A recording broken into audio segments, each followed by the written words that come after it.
How's it going, everyone? I'm Chris Powell, and in today's video, we're going to take a look at a cool program Evercade is doing with the Evercade Versus called Game of the Month. So Evercade started the Game of the Month program last month in April, where every month they release a new indie game that owners can install and play for free until the month ends. The next month, a new firmware update becomes available that includes the next game. In total, 10 games will be released under the Game of the Month program, which will officially wrap up in December. One thing to note is Game of the Month is exclusive to the Evercade Versus, meaning Evercade handheld owners will have to sit this one out. However, the complete collection of all games published under Game of the Month will be available in December and published as a physical cartridge called Indie Heroes Collection 2. Now, one of the interesting ways Evercade introduces new Game of the Month games is through firmware updates, which the latest update brings us to version 2.1.1. To install the update, make sure your Evercade Versus is connected to a Wi-Fi network through the network menu and settings, then update your system's firmware via the system menu. Before we jump into this month's release, I want to quickly take a look back at last month's release called Tapeworm Disco Puzzle, a quirky grid-based puzzle game designed by Alastair from Lowtek Games. They previously released Flea that was included in the Evercade Indie Heroes Collection 1 cartridge. Oh, and Flea was also ported to the Dreamcast by Wave Game Studios, so be sure to check that one out.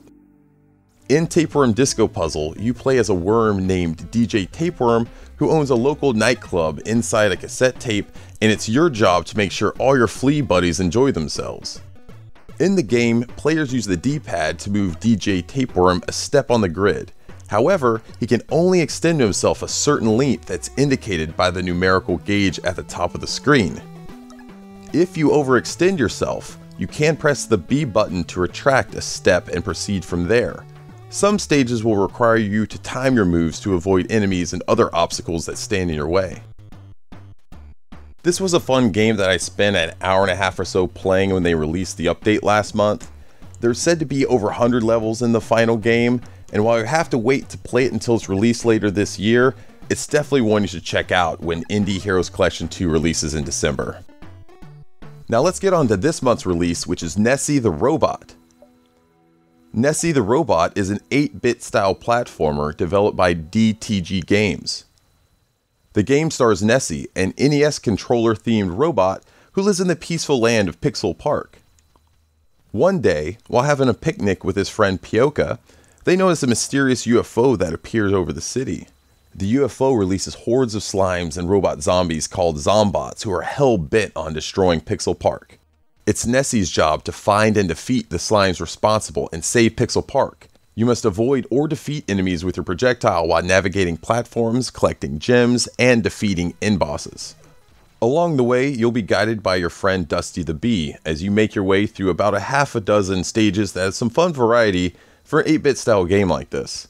I particularly enjoyed the Mars level because, come on, you can never have enough Mars levels in a video game.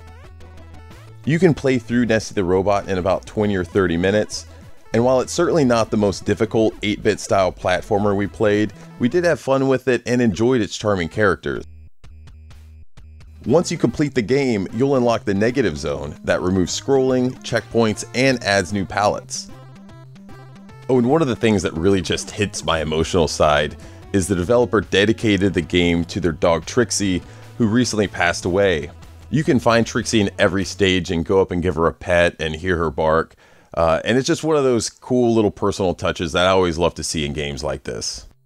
So if you're an Evercade Versus owner, be sure to install the latest update and play Nessy the Robot.